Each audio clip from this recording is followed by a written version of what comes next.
IMD का कहना है कि दिल्ली और इसके आसपास के इलाकों में और बारिश हो सकती है। मौसम विभाग ने एक्स पर बताया कि अगले 2 घंटों के दौरान पूरे दिल्ली एनसीआर के आसपास के इलाकों में हल्की सी बारिश और मध्य बारिश के साथ कुछ स्थानों पर भारी बारिश और होगी और 20 से 40 किलोमीटर प्रति घंटे की गति से हवाएं भी चलेंगी। आपको बता दें, राजधानी में गुरुवार से ही भारी बारिश शुरू हो गई है, जिससे अधिकतम तापमान बुधवार की तुलना में लगभग 4 डिग्री से नीचे चला गया। अधिकतम तापमान 35.4 डिग्री रहा, जो सामान्य से 2 डिग्री कम है। जून में पहली बार अधिकतम तापमान सामान्य से नीचे आया। वहीं आपको बता दें कि अधिकतम तापमान बुधवार को 39 डिग्री रहा। वहीं न्यूनतम तापमान 28.6 डिग्री दर्ज किया गया, जो सामान्य से 1 डिग्री ज्यादा है। पालम क्षेत्र में 24 घंटे के भीतर सबसे ज्यादा 32 मिलीमीटर बारिश दर्ज की गई है। मौसम विभाग ने अपने बुलेटिन में बताया कि 28 जून को दिल्ली और अन्य राज्यों में अलग अलग स्थानों पर गरज के साथ छींटे और आंधी और 30 से 40 किलोमीटर प्रति घंटे की रफ्तार से तेज हवाएं भी चलेंगी। बुलेटिन के मुताबिक 29 और 30 जून की बात की जाए तो दिल्ली में अलग अलग स्थानों पर भारी से बहुत भारी बारिश होने की संभावनाएं हैं। मौसम विभाग के मुताबिक मानसून तेजी से प्रगति कर रहा है और अगले 2 दिनों में इसके दिल्ली में छाने की पूरी संभावना है। शुक्रवार को हल्की सी मध्यम बारिश हो सकती है। वहीं शनिवार और रविवार को कुछ जगह भारी बारिश होने की आशंकाएं हैं। इसी के साथ आपको बता दें कि यूपी में भी जो है भारी बारिश देखने को मिल रही है। आप इन तस्वीरों में देख सकते हैं कि एक तरफ जहां दिल्ली से भारी बारिश के चलते जलमग्न हुआ है, यहां तक कि यातायात वाहन प्रभावित हुआ है। जो सड़कों पर जो वाहन खड़े हैं वो पानी में भीग गए हैं। तो वहीं दूसरी तरफ अगर हम यूपी की बात करें तो यूपी में भी मूसलाधार बारिश जारी है और सड़कों पर जो है भारी मात्रा में पानी भरता हुआ नजर आ रहा है, जिसके चलते कहीं ना कहीं लोगों को आने जाने में कई दिक्कतों का सामना करना पड़ रहा है। तो हम दोनों ही तस्वीर अपनी टीवी स्क्रीन पर आपको दिखा रहे हैं, जहां एक तरफ दिल्ली और दूसरी तरफ यूपी की बात की जाए तो दोनों तरफ जो है भारी भरकम बारिश हो रही है। साथ ही इसी के साथ जहां लोगों को एक तरफ भारी बारिश होने से गर्मी से थोड़ी राहत मिली है, तो वहीं दूसरी तरफ एक मुसीबत बन गई है कि सड़कों पर इतना पानी भर गया है कि लोगों को आने जाने में कई दिक्कतों का सामना करना पड़ रहा है। सुबह सुबह ऑफिस जाने वाले लोग जो है सड़कों पर पानी भरने की वजह से अपने ऑफिस जाने के लिए लेट हो गए हैं। तो वहीं कहीं ना कहीं वाहन जो है प्रभावित हुए हैं। आप देख सकते हैं कि दिल्ली में किस तरीके से, इस तस्वीर में आप देख सकते हैं किस तरीके से जो है एक कार और बस पानी में पूरी तरह डूबी हुई नजर आ रही है। तो हम आपको लगातार जो है ये एक्सक्लूसिव तस्वीरें अपनी टीवी स्क्रीन पर दिखा रहे हैं, जो दिल्ली और यूपी से सामने आई हैं।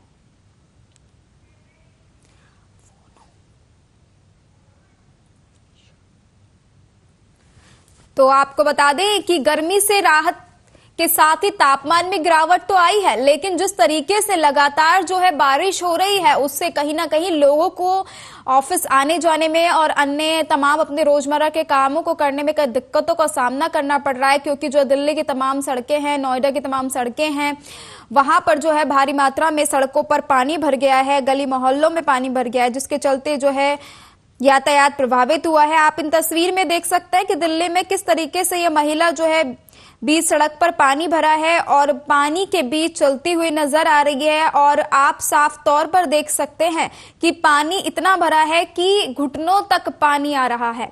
साथ ही दूसरी तस्वीर जो है वो यूपी की दिखाई जा रही है। आप देख सकते हैं कि इस तस्वीर में यूपी में भी भारी भरकम जो है बारिश लगातार जारी है। अभी भी यूपी में जो है बारिश पड़ रही है। यूपी के कई अलग अलग जिलों में हम बात करें, मुरादाबाद की, सहारनपुर की या फिर अलीगढ़ की या फिर अन्य तमाम जिलों की, सभी जगह जो है मूसलाधार बारिश हो रही है। और बारिश के चलते जो है सड़कों पर पानी पूरी तरह से भर चुका है और नाले और नालियां जो है वो ओवरफ्लो हो गए हैं। और ओवरफ्लो होने की वजह से जो नाले और नालियों में कूड़ा करकट है वो कहीं ना कहीं सड़कों पर आ गया है, जिससे जो है सड़कों पर गंदगी का अंबार लग गया है और लोगों को कई परेशानियों का सामना करना पड़ रहा है और इस गंदगी से होकर गुजरना पड़ रहा है। तो जहां एक तरफ जो है भीषण गर्मी के चलते हम बारिश के होने की प्रार्थना कर रहे थे, वही तमाम जानकारी के लिए हमारे साथ हमारे संवाददाता ऋषभ जो है फोन लाइन पर जुड़ गए हैं। ऋषभ, क्या हाल है दिल्ली के? जिस तरीके से सुबह से लगातार बारिश हो रही है, इस वक्त किस तरीके की अपडेट देखने को मिल रही है दिल्ली में? जी महक, देखिए अगर पिछले 24 घंटे की मैं बात करूं दिल्ली एनसीआर की, तो दिल्ली एनसीआर के अंदर जमकर बारिश हुई है। गुरुवार सुबह 8:30 बजे से शुक्रवार सुबह तक जो है वो बारिश हो रही है। और सफदरगंज में की अगर मैं बात करूं तो 228.1 मिलीमीटर जी बारिश जो है वो दर्ज की गई है। इसमें 148.5 मिली बारिश जो है महज 3 घंटों में हुई है। आज तड़के अगर सुबह की बात करूं 2:30 बजे की, तो जी 5:30 बजे के बीच भी मूसलाधार बारिश हुई है। दिल्ली में बारिश कितनी ज्यादा हुई है इसका अंदाजा आप इस बात से लगा सकते हैं कि 24 घंटे में अब तक की सबसे अधिक बारिश से कुछ ही कम है। एक दिन में सबसे अधिक 28 जून 1936 को हुई थी। तब 24 घंटे में 235.5 मिली बारिश हुई थी। दिल्ली के अन्य मौसम केंद्रों का पालम और जैसे लोधी रोड, रिज और आया नगर में भी बारिश हुई है, रिकॉर्ड की गई है। 24 घंटे में लोधी में 192.8 के करीब बिल्कुल बारिश हुई है। तो इस तरह से दिल्ली के अलग अलग एरियो में बारिश हुई है। वहीं अगर बारिश से अब तक क्या कुछ हो रहा है ये भी मैं आपको बता देता हूँ। देखिए, पहले बहुत ज्यादा गर्मी पड़ रही थी और दिल्ली के अंदर अचानक मौसम बदल गया है। 24 घंटे में लगातार बारिश हो रही है। लेकिन यहाँ पर आवाजाही जो है, जो रोजमर्रा का जीवन है लोगों का, उसके अंदर कहीं ना कहीं असर देखने को मिला है। आवाजाही जो है वो काफी ज्यादा थम गई है। जो लोग ऑफिस जाने वाले थे उन्हें ऑफिस आने में दिक्कतों का सामना करना पड़ रहा है, क्योंकि तेज बारिश होने के कारण काफी ज्यादा सड़कों पर पानी देखा जा रहा है। नाले जो है वो भर चुके हैं, जिनका पानी ओवरफ्लो हो गया, सड़कों पर आ चुका है। सड़कों पर आने के बाद जो ट्रैफिक है वो काफी ज्यादा अब रोडों पर देखा जा रहा है, काफी ज्यादा जाम लग रहा है। और लोगों को काफी ज्यादा परेशानी ये हो रही है कि सुबह के समय में जब बारिश होती है तो जी ऑफिस पहुंचते हुए, देखिए दिल्ली एनसीआर एक ऐसी जगह है जहां पर बड़ी बिल्कुल बड़ी बिल्कुल कंपनियां हैं और यहाँ से पूरा देश चलता है। तो लोग सुबह सुबह अपने ऑफिस के लिए निकलते हैं, प्राइवेट सेक्टर यहाँ पर जाता है, तो वो लोग समय पर ऑफिस नहीं पहुंच पा रहे हैं। ये एक बड़ी समस्या का सामना जो है वो दिल्ली के लोगों को करना पड़ रहा है। और यहाँ पर एक बड़ी खबर ये भी आई है कि दिल्ली के अंदर जो है जब बारिश हुई है तो एक बड़ा हादसा भी हुआ है। दरअसल जी देखिए, एयरपोर्ट के टर्मिनल पर एक बड़ा हादसा हो गया है और यहाँ पर छत का हिस्सा जो था वो गिर गया है। ये जी मलबा कई टैक्सियों पर गिरा है, जिसके कारण 5 लोग घायल हो गए हैं और एक की मौत हो गई है। जानकारी मिलने तक अब तक दमकल विभाग की जो गाड़ियां होती हैं वो जी मौके पर पहुंच गई हैं। दिल्ली फायर सर्विस के अधिकारियों ने बताया है कि हादसे की सूचना सुबह 5:30 बजे मिली थी। छत के कारण क्षतिग्रस्त हुई गाड़ियों में लोग फंसे हुए थे। ये सुनिश्चित करने के लिए चेकिंग अभियान चलाया गया है। इस हादसे के घायल हुए लोगों को अब अस्पताल में भर्ती कराया गया है। लेकिन जिस तरह से बारिश देखी जा रही है तो अब आने वाला समय ही बताएगा कि दिल्ली के लोगों को अब बारिश के चलते क्या कुछ परेशानियां झेलनी पड़ रही हैं। बारिश जी से पहले भी परेशानियां झेलनी पड़ रही थी क्योंकि काफी ज्यादा गर्मी पड़ रही थी। उन दिनों लोग बारिश की गुहार लगा रहे थे, भगवान से प्रार्थनाएं कर रहे थे। लेकिन अब जब बारिश हुई है तो दूसरी समस्याएं भी खड़ी होने लगी है। देखिए ऋषभ, जिस तरीके से आपने बताया है कि एक हादसा हुआ है जो आईजीआई एयरपोर्ट पर हुआ है, तो फिलहाल किस तरीके से वहां पर रेस्क्यू किया जा रहा है और कब का ऋषभ ये हादसा है, किस वक्त का ये हादसा है? देखिए, सुबह के करीब का ये हादसा है। सुबह करीब 5 बजे के करीब ये छत गिरी थी और इसके अंदर जो मतलब छत गिरने से जिन टैक्सियों के ऊपर छत गिरी थी उसके अंदर जो भी लोग थे उन्हें रेस्क्यू कर लिया गया है अब तक। और दमकल विभाग की गाड़ियां जो है वो भी पहुंच चुकी हैं।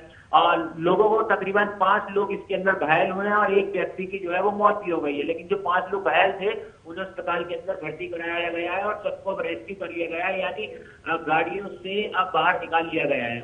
देखिए ऋषभ, जिस तरीके से ये हादसा हुआ, उड़ान मंत्री या फिर कोई और राजनीतिक हस्ती ने इस हादसे को लेकर कोई प्रतिक्रिया दी है या फिर किस तरीके से जो है आगे रेस्क्यू किया जाएगा, इसको लेकर प्रबंध को लेकर कुछ बातचीत हुई है? इसके बारे में और अपडेट दे दीजिए एक बार। जी देखिए, मैं आपको बता दूं कि इस घटना के बाद नागरिक उड्डयन मंत्रालय की ओर से एक बयान आया है। उन्होंने उड़ानों के सुचारू संचालन के वैकल्पिक व्यवस्था की जा रही है, मतलब उड़ानें जो है वो मतलब होती रहेगी। और एयरपोर्ट की इस घटना के बाद मुआवजे का भी ऐलान किया जा सकता है। घटना के बाद डीजीसीए ने निर्देश जारी किया है कि एयरलाइंस यात्रियों को हर संभव सहायता उपलब्ध कराई जाए और अल्टरनेट ऑपरेशन के लिए भी ऐप, पोर्टल, सोशल मीडिया पर जानकारी दें। तो यहाँ पर ये बयान आया था। और उसके बाद मैं आपको ये भी बता देता हूँ कि राम मोहन नायडू ने कहा है कि टीम 1 दिल्ली एयरपोर्ट पर छत गिरने की घटना पर वो खुद नजर रखे हुए हैं। हादसे पर सबसे पहले रिस्पांस करने वाली टीम घटनास्थल पर काम कर रही थी। साथ ही एयरलाइंस की टीम 1 पर हादसे प्रभावित यात्रियों की सहायता करने के लिए कहा गया है। घायलों को अस्पताल तो पहुंचा ही दिया गया है। तो ये कुछ अभी बयान आ रहे हैं, लेकिन अब आने वाले में देखने की बात ये होगी कि क्या कुछ इन्हें मुआवजा मिलता है, ये लोग जो घायल हुए।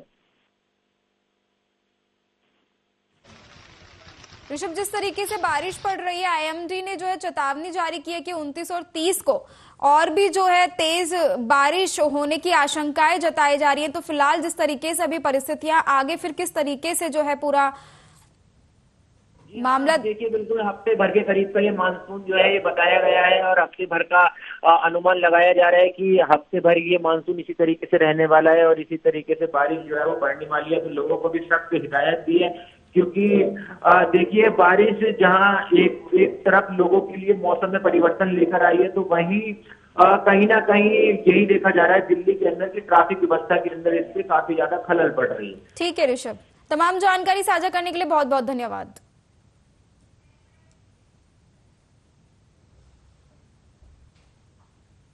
और आपको बता दें कि बिहार के भाजपा प्रदेश कार्यालय में समीक्षा बैठक पर बिहार डिप्टी सीएम सम्राट चौधरी ने प्रतिक्रिया दी और कहा कि कई मुद्दों पर चर्चा हुई। जनता के कल्याण के लिए हम कैसे काम करें, उस पर हमने चर्चा की है। 2025 के चुनाव से पहले जनता के जो बचे हुए कार्य हैं उसे पूरा करना है। नहीं, एकदम भारतीय जनता पार्टी इतने अपार बहुमत से बिहार में चुनाव जीती है और देश में सरकार बनाई। अब जनता का काम करना है। जनता के बीच में रोजगार हम लोगों ने बताया कि लगभग 12 लाख लोगों को सरकारी नौकरी देनी है, 11 लाख लोगों को सीधा रोजगार देने का काम करना है, और गांव में युवाओं के साथ, युवाओं को युवा क्लब के माध्यम से गांव में खेलने की पूरी व्यवस्था करनी है। कई एयरपोर्ट्स के निर्माण नीतीश कुमार जी के नेतृत्व में होंगे, आदरणीय प्रधानमंत्री जी के नेतृत्व में होंगे। कई एक्सप्रेसवे पर काम हम शुरू करने वाले हैं। जो प्रधानमंत्री जी ने चुनाव जीतने के बाद 2 बड़े एक्सप्रेसवे बिहार को दिए, उसकी शुरुआत कैसे होगा, उसका जमीन अधिग्रहण कैसे होंगे, ये सारी चीजों पर चर्चा हम लोग कर रहे हैं। और जनता के कल्याण के लिए कैसे काम करें, इस पर चर्चा हम लोगों ने किया।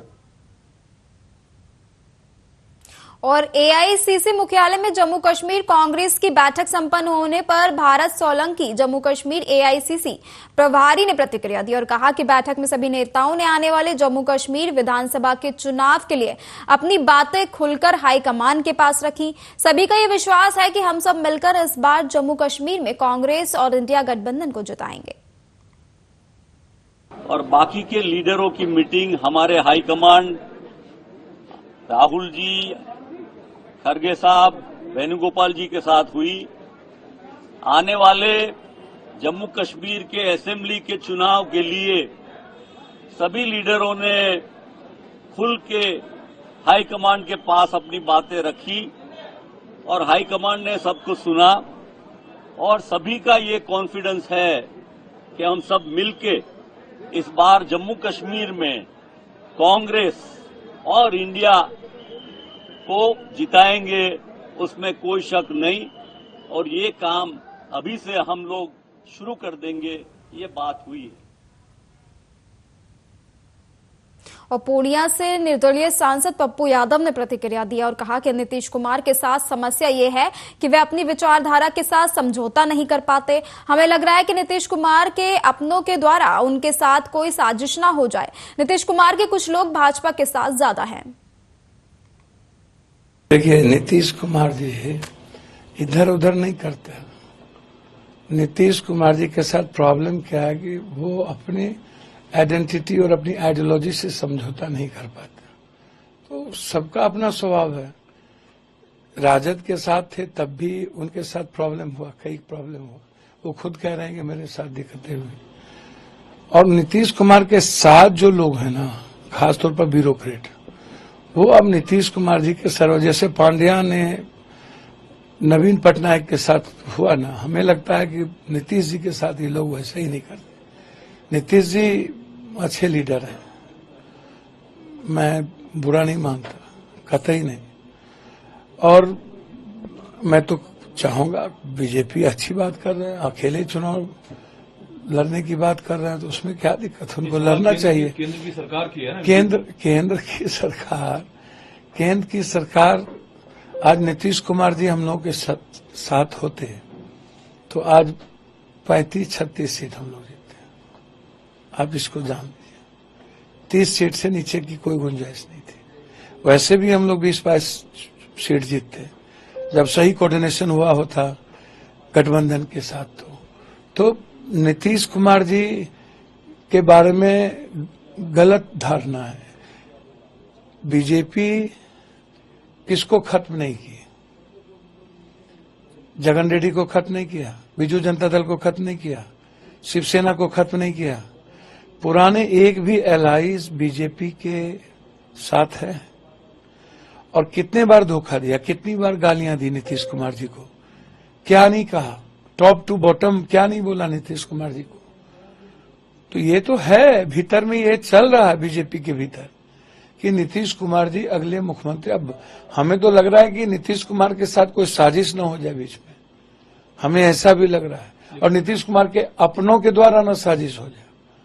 कुछ लोग ऐसे हैं नीतीश कुमार के जो बीजेपी के पार्ट में ज्यादा हैं, वो नीतीश कुमार जी के साथ धोखा न कर दे। मुझे इस बात का अंदेशा है। कल देखिएगा, जो बात आज मैं कह रहा हूं, हो सकता है कल आने वाले 6 महीने 7 महीने के अंदर आपको ये दिख ना जाए। और वैसे भी महाराष्ट्र, हरियाणा और झारखंड के चुनाव के बाद अनस्टेबल गवर्नमेंट होगी, इसको आप लिख लीजिए। तोड़ देगा भाजपा, तोड़ देगा। स्पीकर उनके हैं, सब उनके हैं, पार्टी तोड़ देगा। भाजपा तो कुछ भी करती है। इन लोगों ने गलती किया है स्पीकर जैसे पदों को स्वीकार करके, मान के। भैया जो दावा अश्विनी चौबे कर रहे हैं, क्या आपको लगता है कि बिहार में बीजेपी अकेले दम पर? सर, ये बात तो सम्राट चौधरी जी भी कह रहे थे कि मैं अकेले लड़ूंगा। ये बात तो इस चुनाव के पहले सभी लोग कह रहे थे कि अगला मुख्यमंत्री बीजेपी की होगी। भीतर में तो लगभग सभी लोगों के मन में है। कोई अश्विनी चौबे जी अकेले नहीं बोल रहे हैं। इस चुनाव के पहले अभी तक पगड़ी खुली कि नहीं मुझको नहीं पता। ये पगड़ी तो नीतीश कुमार जी के खिलाफ पहनी गई थी। 5 दलों का तो समर्थन बिहार में। और सम्राट चौधरी जी तो नीतीश जी बोलते हैं, चाचा या नीतीश मुख्यमंत्री का नीतीश जी बोलते हैं। तो आपको इससे अंदाजा नहीं लग रहा है कि जिसकी उम्र बेटा की तरह हो वह नीतीश जी कहते हैं।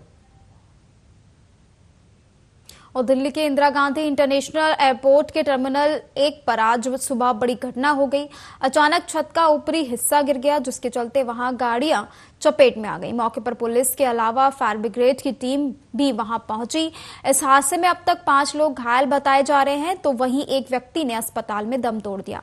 टर्मिनल 1 में छत का एक हिस्सा गिरने से इस हादसे में अब तक लोग घायल हुए हैं, जिन्हें मेदांता अस्पताल में भर्ती कराया गया। एक अभी भी गाड़ी के अंदर फंसा हुआ था, जिसके बाद में उसे बाहर निकाला गया और उसका भी इलाज जारी था। इलाज के दौरान उसे बचाया नहीं जा सका और उसकी मौत हो गई, जिसकी पुष्टि फायर डायरेक्टर अतुल गर्ग ने की है। मौके पर रेस्क्यू ऑपरेशन किया जा रहा है। इस हादसे में कई गाड़ियों का नुकसान भी हुआ है। दिल्ली एयरपोर्ट पर टर्मिनल 1 पर हुए हादसे के बाद से लोगों को निकाले जाने के बाद क्षतिग्रस्त गाड़ियों को हटाने का काम किया जा रहा है। चौथे घायल को भी निकालकर अस्पताल भेजा गया। इस हादसे में कुल 5 लोग अभी तक घायल हुए हैं। सभी का अस्पताल में इलाज जारी है। आगे की कार्रवाई मौके पर की जा रही है।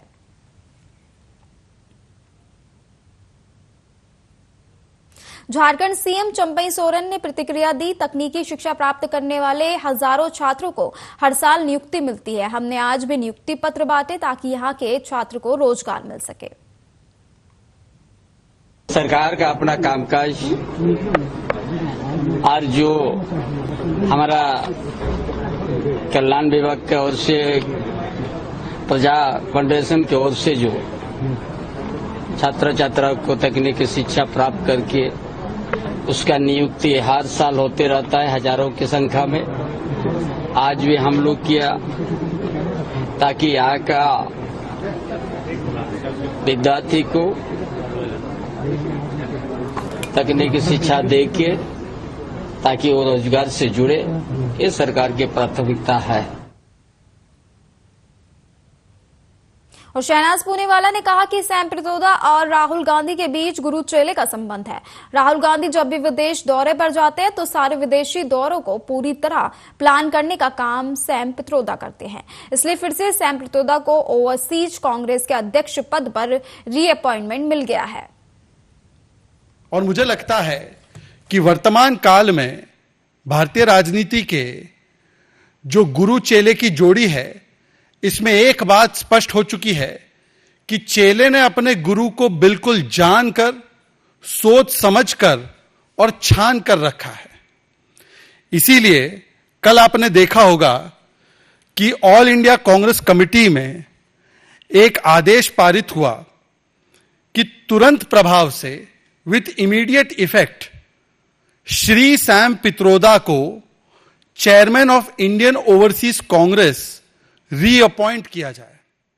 मतलब वही सैम पित्रोदा जिन्हें माना जाता है कि वो प्रथम परिवार के कांग्रेस के सबसे ज्यादा विश्वस्त और करीबी है, जो राहुल गांधी के डिक्लेयर्ड मेंटोर एवं गुरु हैं, और जो राहुल गांधी जब अमूमन विदेशी दौरे पर जाते हैं तो सारे विदेशी दौरों को पूरी तरह से प्लान करने का काम या जिम्मा जिसके हाथ में होता है वो सैम पित्रोदा, जिन्हें वो अक्सर शायद जो मुझे बताया गया अंकल सैम भी कहते हैं।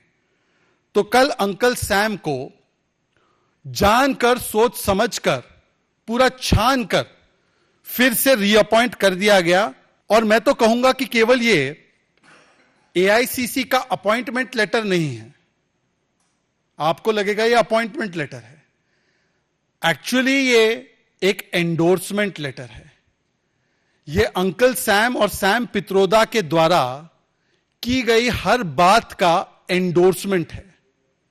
चुनाव के समय कोई बात अगर इनकन्वीनियंट लगे, राजनीतिक सहूलियत ना हो, तो उसको व्यक्तिगत बयान बताकर किनारा कर देना और जनता को मूर्ख बनाने का प्रयास करना या उनको भ्रमित करने का प्रयास करना। पर जैसे ही चुनाव समाप्त होते हैं, क्रोनोलॉजी समझिए, राहुल गांधी जी एलओपी बनाए जाते हैं और एलओपी के पद को ग्रहण करने के बाद, after Rahul Gandhi has become the LOP, he obviously needs adviser, he needs guru. तो जो सबसे पहला महत्वपूर्ण अपॉइंटमेंट या रीअपॉइंटमेंट कांग्रेस पार्टी करती है वो अंकल सैम पित्रोदा।